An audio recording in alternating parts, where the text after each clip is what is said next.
ईश्वरपूरचे नगराध्यक्ष आनंदराव मलगुंडे यांच्या पाठोपाठ त्यांचे बंधू नगरसेवक सुनील मलगुंडे यांनाही आज जिल्हाधिकारी डॉ. मैना घोष यांनी अपात्र ठरवले।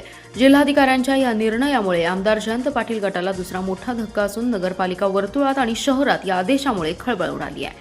सुनील मलगुंडे हे या निकालाविरुद्ध 15 दिवसात राज्य शासनाकडे अपील करू शकतात। ईश्वरपूर नगरपालिकेच्या प्रभाग 13 मधून सुनील मलगुंडे हे नगरसेवक म्हणून विजयी झालेत। सुनील मलगुंडे हे नगराध्यक्ष आनंदराव मलगुंडे यांचे धाकटे बंधू आहेत।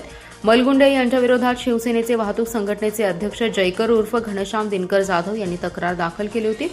नगराध्यक्ष आनंदराव मलगुंडे यांना शुक्रवारी रात्री उशिरा अपात्र ठरवण्याचा आदेश काढल्यानंतर आज सोमवारी त्यांचे बंधू सुनील मलगुंडे यांना अपात्र ठरवण्याचा आदेश जिल्हाधिकारी मैना घोष यांनी काढलाय। नगराध्यक्ष यांच्या पाठोपाठ त्यांचे बंधू अपात्र ठरल्याने आमदार जयंत पाटील गटाला हा दुसरा मोठा धक्का बसल्याचं मानलं जाते।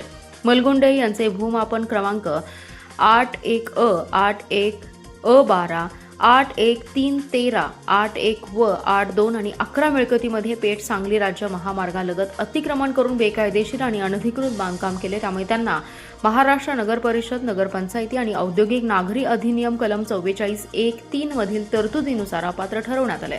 आमदार जयंत पाटील गटाला हा दुसरा मोठा धक्का असून कालच नगराध्यक्ष आनंदराव मलगुंडे यांनी पत्रकार परिषदेत हे निर्णय राजकीय द्वेषाने प्रेरित असल्याचं सांगितलं होतं। आम्ही दोषी नाही, आम्हाला नक्की न्याय मिळेल असा त्यांचा विश्वास आहे। नगरसेवक सुनील मलगुंडे हे पहिल्यांदाच नगरपालिका सभागृहात आले होते। अवघ्या 6 महिन्यात नगरसेवक पद अपात्र ठरल्याने त्यांना धक्का बसलाय।